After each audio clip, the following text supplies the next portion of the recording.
Pero ngayon po, anong pag-usapan po natin? Ako, malaking balita po ito para kay Tatay Digong.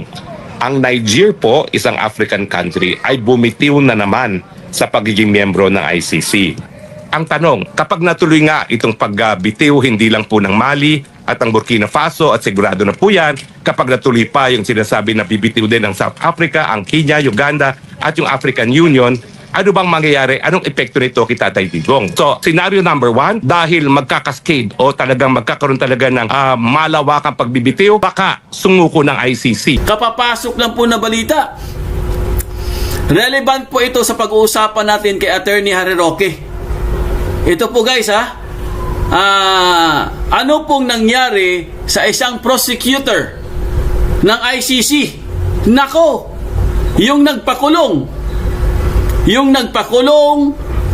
kay dating Pangulong Duterte, may nangyaring masama sa kanya. Nanganganib ang kanyang buhay ngayon, mga kaibigan. Nako, karma. Ang gaba di magsaba, merise. Kapapasok lang po ito Ayan Ano bang nangyari dito? Kung babasahin po natin mga kaibigan, ang nakalagay po dito guys, si Karim Khan pala ito. Nako, anong nangyari kay Karim Khan? Tatanggalin na. Nako mga kaibigan, minalas siya guys. Minalas si Karim Khan. Tatanggalin na po siya. Ifa-fire na po siya guys, forever. Kawawa. Isang prosecutor na karma, tatanggalin na sa ICC forever. Nako, kinakabahan na yung iba. Oy, kabado na yung iba, no? Kabado na sila guys. Dahil biruin mo tatanggalin na po siya bilang prosecutor. Nako, hindi pa nga natapos yung sanction, tatanggalin na. So mga kaibigan, umpisahan muna natin dito sa ICC kasi ang daming pumasok na balita Nagulat nga ako Ang daming pumasok na mga breaking news. Okay, pag-usapan muna natin itong si Karim Khan, di ba? Karma is real. Ayan po. Ilakihan lang po natin guys.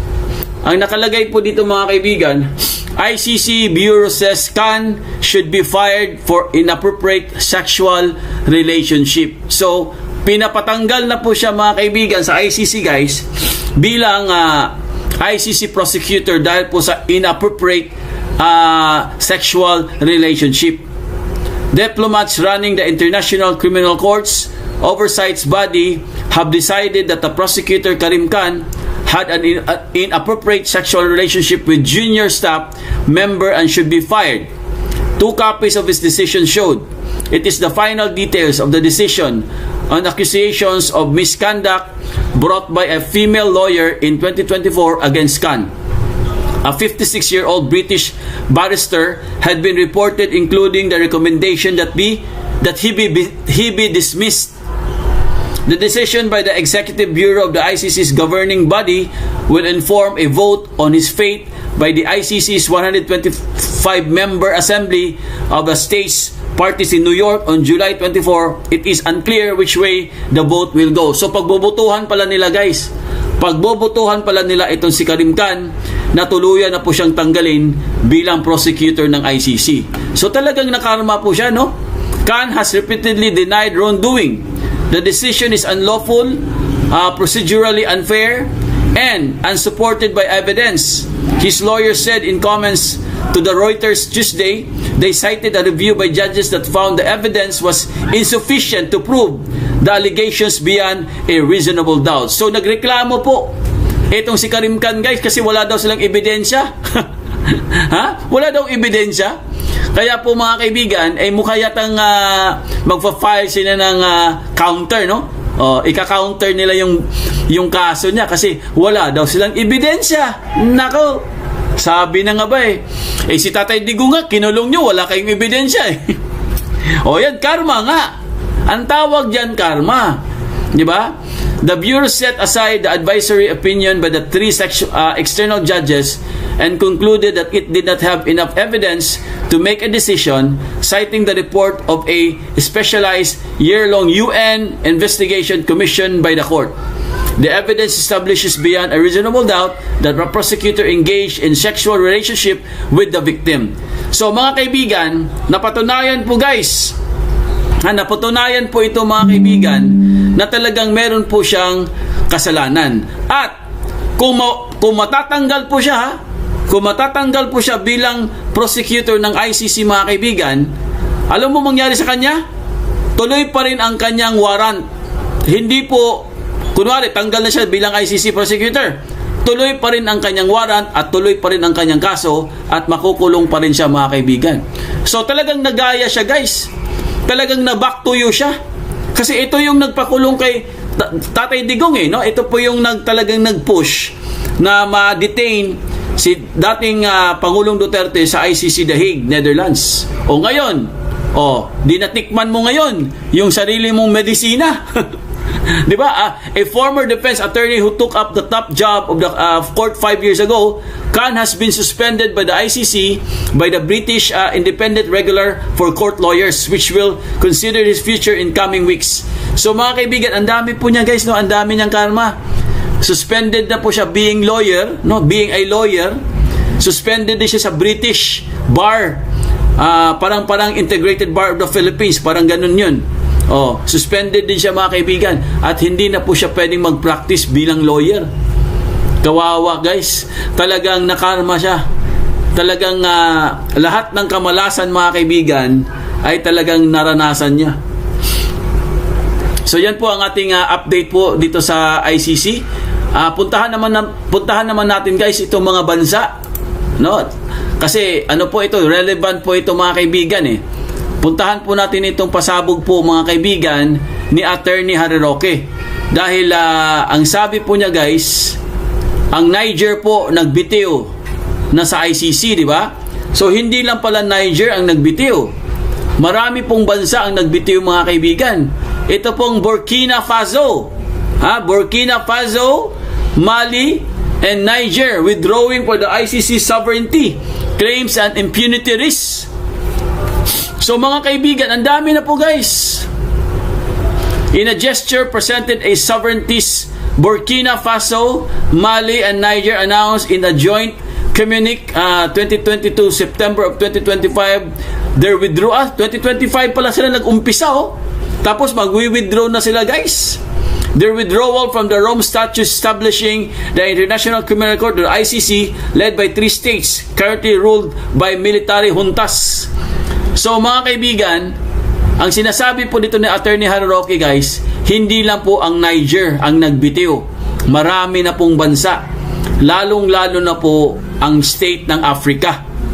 So pag naubos yan, pag naubos lahat yan, nag-withdraw silang lahat mga kaibigan, ano na lang po mangyayari sa ICC guys?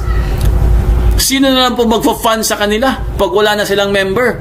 Malamang sa malamang, talagang suko na ba ang ICC? Yan po ang katanungan dyan. So surrender na ba ang ICC mga kaibigan? Tuluyan na ba silang mag-shutdown? Yan ang mga tanong dyan. Pero meron pa tayong isang tanong. Ano po ang magiging epekto nito sa ating former President Duterte? Kasi po, syempre kung wala ng mga bansa, kasi nung nakaraan din, nag-withdraw na rin ang party ng Europe May nag-withdraw 2 yata or 3. Di ba nag-withdraw din sila, party ng Europe? Tapos yung Pilipinas nag-withdraw na rin. Sino pa? Wala namang, sabi ni Attorney Roque, karamihan naman pala sa Asia ay hindi membro niyan. Hindi membro ng ICC. So wala na po silang, ilang bansa na lang guys ang magiging member nila. So paano pa makasurvive ang International Criminal Court? Yayay! Sino magpapasweldo sa kanilang mga judges, sa kanilang mga prosecutor, sa kanilang mga crew? Wala na. Wala pong magpapasweldo dahil wala na po silang mga miyembro na bansa. Tandaan nyo guys, ang may pinakamalaking contribution dyan, walang iba kundi ang Japan. Opo, Helen, marami nang nagbitiw na bansa, sir. Yes, marami na po. Tama po kayo, Helen. Ang dami na. Oo. 'Di ba? Sabi ni Florinda yun, wala tayo paki kay Karim. Talagang wala tayong paki dyan. Oo. Kasi manyakol yan eh. So mga kaibigan, talagang ito po yung sinasabi natin guys, na andyan po si Lord. Di ba? Hindi po tayo pinababayaan. Kasi biruin nyo ha, sa tingin ko lang ha, ito po ay opinion lang po mga kaibigan, no? Kaya siguro sila nagwi-withdraw, kaya siguro sila nagbibitiw sa ICC kasi nakita nila kung paano ang trato nila kay dating Pangulong Duterte. Kasi unang-una sa lahat, kalat na sa buong mundo yan eh, na ang Pilipinas po ay matagal na po tayo nag-withdraw dyan. Hindi na po tayo member ng ICC. Pero pinipilit pa rin ng mga walang kwentang ICC na to yung jurisdiction natin. Pinipilit pa rin nila. Kahit alam naman nila guys na wala na po talagang jurisdiction ng Pilipinas over sa ICC. Kasi matagal na po tayo nawala dyan eh. 2019 pa lang, nag-withdraw na tayo. Kaya siguro, ayon din po sa mga iba pong mga abogado guys, meron din po silang mga sariling assessment at mga explanation po. Kaya po isa po ito sa mga one of the main reasons po kung bakit nagbitiw itong mga bansa na to, kasi nga meron po silang batayan guys. Meron po silang nakikita na isang dating Pangulong Duterte ng Pilipinas na talagang kung titingnan nyo mabuti ay hindi po nila ito tinrato ng fair. Bakit hindi fair? Kasi nga matanda na to eh. Diba? 80 years old na po yan. Hindi man lang nila pinagbigyan mga kaibigan. Kahit man lang bigyan siya ng temporary release, i-house arrest siya, hindi nila pinagbigyan. Kaya siguro mga kaibigan, based po sa ating mga nakikita mga opinion, siguro nakapag-isip-isip din itong mga bansa na to dahil masyado kayong neo-colonial sila eh. Talagang sinasamba nila mga puti. Pero yung mga pagdating po sa mga may kulay, hindi, yun lang nakukulong. Pero yung mga puti, hindi nila kinukulong. Di ba? At eto na nga, si dating Pangulong Duterte, kahit wala naman silang jurisdiction, kinulong pa rin nila. So, hindi po natin masisisi mga kaibigan na itong Burkina Faso, Mali, at mga Niger, at iba pang mga bansa na nag-withdraw po. Lalo na po sa parte ng Africa, kasi sabi po, ang dami palang membro ng, ang dami palang membro ng ICC, yung Africa eh. Pag naubos yan, sino na lang matitira?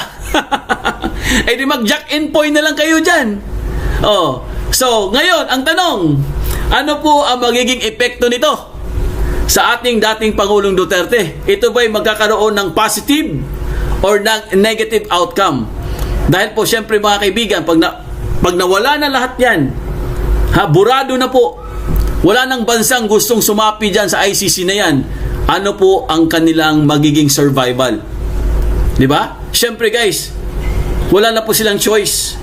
Parang yan eh, parang negosyo yan eh. Pag wala ka ng kliyente, ano pang gagawin mo dyan? Di mag-shutdown. Malamang sa malamang mga kaibigan, wala po silang choice, kung hindi, magsarado na kayo. Diba? Total, wala naman kayong pakinabang eh. Tingnan yung ginawa nyo sa aming Tatay Digong, tingnan yung ginawa nyo sa aming dating Pangulong Duterte, na napakagaling na presidente yan, hindi mo lang kayo nag-isip na napakasikat niyan, pero kinulong nyo pa rin, tinuloy nyo pa rin.